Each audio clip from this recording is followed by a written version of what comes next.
Oh, and I cleared the room because I'm talking about sewers. This is the fun topic. So thanks for everybody that's hanging in there. I appreciate it. Today I just want to cover some things that I've learned over the years about trying to evaluate the vapor intrusion pathway, especially when it comes to looking at preferential pathways such as sewers. So I'm going to cover a few different topics here, and I'm also going to go into a pretty interesting case study. So we'll look at some real data at a VI site where we did have the sewer gas pathway as well. But first, I'm just going to briefly make sure we're on the same page with what the conceptual site model is for sewer gas vapor intrusion, talk a little bit about the recent publications that are out there, and also some guidance documents that talk about the sewer gas pathway, go through that case study, and then just give you some observations and recommendations, again, that I've learned over the years with looking at this pathway. So again, just to put us on the same page here, we've been talking a lot about vapor intrusion pathway, chemical vapor intrusion pathway. We don't need to talk about all the complexity of it, but what we're going to be discussing today is the sewer gas pathway. This has been gaining a lot of recent attention over the last probably decade, where there's been some publications, and we'll cover a little bit about that. But really what it comes down to is, we have all these subsurface conditions that already complicate doing a correct analysis of the vapor intrusion pathway. Then when you start to think about all the potential preferential pathways going into these buildings, and then when you think about the sewer connections and how they go into buildings, and what happens when they get into the buildings. So the one thing I have learned, and I'm not alone here, there's been, again, a lot of studies out there about this pathway. The most significant sewer gas pathway that I have seen at my own sites and other sites is when you have the source material itself within your sewer system, within the pipes. So, and this is, Kelly Pennell's done a lot of research on the sewer gas pathway too, and this is from one of her papers. But basically what this is showing, where you have the main sewer lines that are intercepting your impacted groundwater or soil, and that is making its way into the sewer lines, and then the vapors are allowed to then follow the sewer lines themselves and potentially make it into the buildings. Now, making it into buildings, there's a lot of measures that are supposed to be in place so that doesn't happen with your typical plumbing system if it's up to code. But the problem is going to be if we have issues in the buildings with the plumbing connections, with this pathway that I'm talking about specifically. So again, when you can look at these slides, there's a lot of references that I put up here that talk about this specific pathway. And again, there's been a lot of interesting studies. A lot of the research started overseas in Europe, and a lot of sites were highlighted over there. And then the Midwest, they've been lucky enough to have quite a few sites that have been publicized as well. I'm going to talk about a site that's in the Midwest as well. But there's been a recent report, seems recent, COVID makes everything seem like it was just yesterday, but in 2018, there was an ESTCP report, which I'm going to just cover really quickly. But this was the first significant report that was specific to looking at the sewer gas and utility tunnels as preferential pathways. So if you have an interest in this type of pathway, I highly suggest reading this report. It was from the Department of Defense, the ESTCP, and the goal, again, was to look at this specific pathway. There are eight cases and 8 demonstration sites, as they're called in the report, that they evaluated and published on in this. And there were 6 residential and 6 large commercial buildings, and I just want to cover a couple of important things that came from this report. One is attenuation factors. So if you're looking at chemical vapor intrusion sites, you hear attenuation factors all the time. Well, within this report, they did do tracer testing, so specific, manhole into buildings where they, released a tracer and then measured it inside your manhole and measured it in the building to understand what the potential attenuation factor could be. Sorry, the font's really small. You can go into this report. There's a wide range of attenuation factors that were observed, which one would expect when you think about all the complication and all the ways that these tracers could be making them into the building. But what I want to note is, even though this guidance talks about the 95th percentile, I'm not going to go into those numbers that much, but is 0.03 for an attenuation factor from manhole sewer line into buildings. So that was presented as a reasonable upper bound attenuation factor, but there was a wide range of attenuation factors that were observed during this study, and many of them were greater than 1,000-fold. I think this is important for those of us that are being asked by regulators to go and look at this pathway and to go sample sewers, because using a 0.03 attenuation factor means you're sampling a heck of a lot of manholes. So it's a complicated pathway. So you have to try and understand where these numbers are coming from. So that's one of my recommendations that I'll cover again at the end. The other complicated factor, we haven't really talked about background indoor air concentrations yet. Jay Peters is giving a talk at the end of this session today. This is one of the things that I'm really passionate about, as well as understanding typical indoor air concentrations. So not only do you have background concentrations in outdoor air and indoor air, you have them in sewers. So before you go and sample sewers, it's important to understand that not only could you potentially be detecting volatile compounds in the sewer gas from a possible release nearby in groundwater or soil, but just think about things that you yourself may dump down your drain that could have volatile chemicals in them. So that is making its way into the same sewers that we're being asked to evaluate for the sewer gas pathway. So understanding where these VOCs may be coming from is also important before you go out there and start sampling sewers. So now I'm going to walk through a case study. Again, this is a former industrial facility. There's actually multiple facilities that was located in a residential area in Michigan.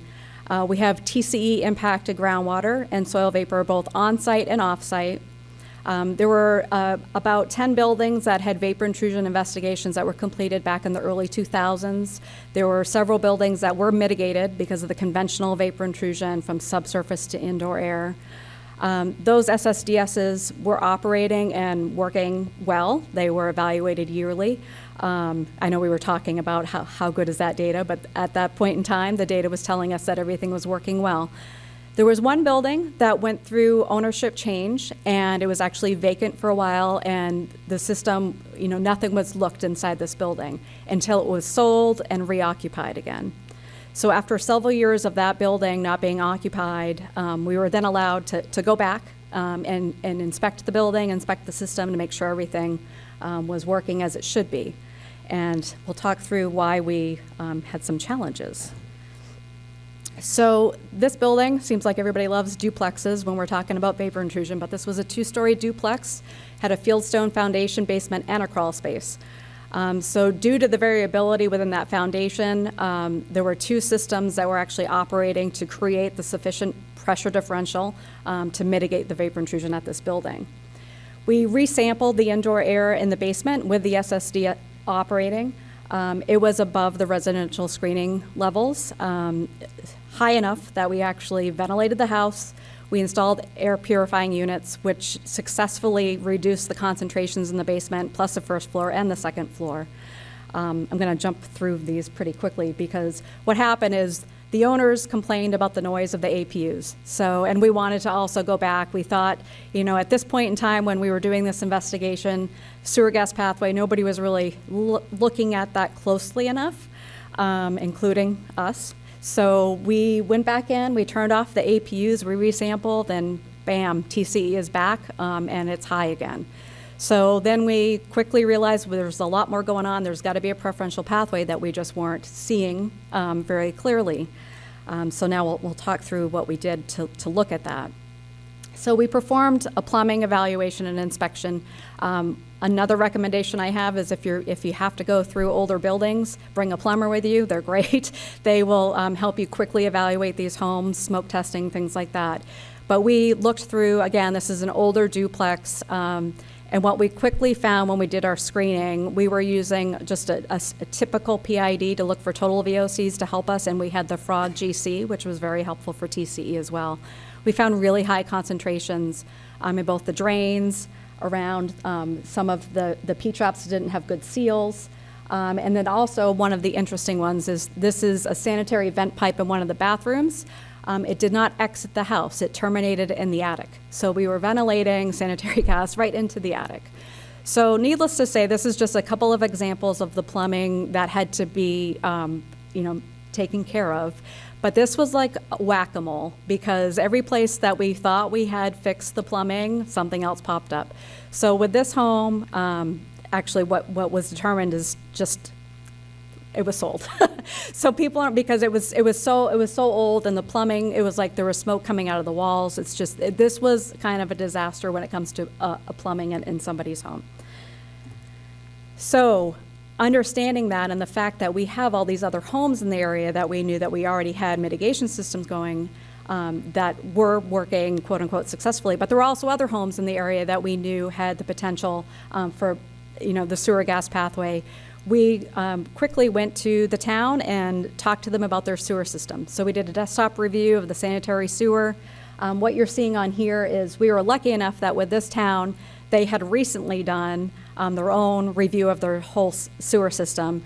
And wherever you see, red, purple, not good colors, we have broken lines. The city knew that this sewer system had to be addressed. So where our area is right around in here. So we quickly decided that we were going to go do some manhole sampling to understand what was potentially in the sewers. It had been a long time since the groundwater had been evaluated, so we wanted to understand groundwater levels, knowing that there were some issues with the sanitary lines out there, that there was probably groundwater was likely entering some of these lines. So we identified locations for screening, and we used a frog sampler, plus we also did passive samplers, 1 day and 7 day passive manhole samplers. And like I mentioned, we also took a read of our groundwater levels. So in summary, we have depth to groundwater out there that's between 7 and 10 feet, and our manholes ranged from 7 to 15 feet. So we had areas of our sanitary sewer that was within impacted groundwater. We had TCE detected in manhole water that ranged up to 220 micrograms per liter. So some pretty high concentrations just in the water that was in the sanitary sewer. And we did detect TCE very successfully in the soil vapor that was in the sewer as well, up to 4,000 micrograms per cubic meter. I'm not going to go into the details of the data, but the 1 day passive samplers and the 7 day during that time frame, they actually correlated really well. It was during the winter months, and there wasn't a significant change in the weather. One other thing that I want to note too is the higher concentrations, and I have a slide a little later that will show you the locations, but basically there's a few things to note. There's a couple of main sewer lines here, so this is one here, and then there's another here. So these are separate lines, and the concentrations that we saw the highest were in this line itself. And also, one thing that you need to think about with these sanitary sewers is the amount of water that they're taking on from the homes that they're connected to. So we saw higher concentrations in the water samples that were in areas where there weren't many homes or buildings tied into it, so therefore there wasn't any water flushing through the system too. So where we saw our higher concentrations made sense because it was near impacted groundwater with not a lot of homes or buildings feeding additional water into those lines. So we went back out though and to look at, there were a couple of other manhole locations that we wanted to have access to, and we wanted to go at a different time and evaluate the difference in what we were seeing for both water and the vapor. And at 3 of the locations, we also wanted to do canister sampling. We were talking about the fun, expensive canisters, but everybody looks at those as the gold standard. So our regulators as well wanted to understand the correlation between canisters and passive samplers. Good news is, I'll jump right to that, the passive samplers and the cans, they actually correlated very well. So that was good to see for people that want to not stick a really expensive canister in a manhole. We did, again, see the same range of TCE in both the water and the vapor. And so we did from there, let me jump to this. This is our passive and active sample results. Again, you can take a closer look at this later as you'd like, but we had really good correlation between the active and the passive samplers. Then just looking at the concentration ranges again, I talked through this a little bit, but this is, so we have, again, there was multiple, potential responsible parties near this area of town, and the groundwater flow is in this general direction. And like I said, the sewer line, and you can read these concentrations yourself, but the higher concentrations were in this sewer line, and that's the sewer line based upon the city video as well that showed the most damage. So it made sense that we had groundwater entering this sewer line that was damaged. One thing to note that was interesting is this location here where we saw the highest sewer gas concentration. It was dry sometimes and wet sometimes. Again, it wasn't connected to many buildings, and it was just at the level around groundwater. But there were also, outside of that location, really elevated soil gas concentrations. So we believe what we were seeing was not necessarily just from impacted groundwater, but potentially also from highly concentrated soil gas that was entering that point as well. So the summary of the data that we saw for this site, and what I do generally see is, the vapor concentrations within these sanitary sewer lines appear to be based upon impacted groundwater that's entering the lines themselves. And then you would tend to see the concentrations in your groundwater, and the same with your vapors, go in the direction of your sewer flow itself. Again, good news, the passive samplers and the active samplers, the data correlated really nicely. And we went through many other of these buildings where we were allowed access, and there was just one other building that we found. Again, the plumbing connections were not up to code, and there was the potential entry from sewer gas. But the majority of those buildings, we had 10 others that we had investigated with no plumbing issues, so we did not see a sewer gas pathway in those buildings. So then talking about an approach for evaluating this pathway, as I mentioned earlier and briefly put on a slide, there's a lot of guidance documents out there now from different states that are saying, go sample sewers, because that's a potential preferential pathway. Well, if you go sample sewers, you're probably going to find something. So you need to understand how those sewers connect to whatever buildings you have of interest. You need to understand you need your conceptual site model, just like with everything that we've heard today. The data is going to make sense when you understand more about your site and your subsurface conditions, and that's the same thing for sewers. So understanding where your potential sources are, how they could be entering your sewers, are the most important first step, in my opinion, for evaluating this pathway. The flow direction, as I mentioned, for the sewers is also very important for where you may want to sample.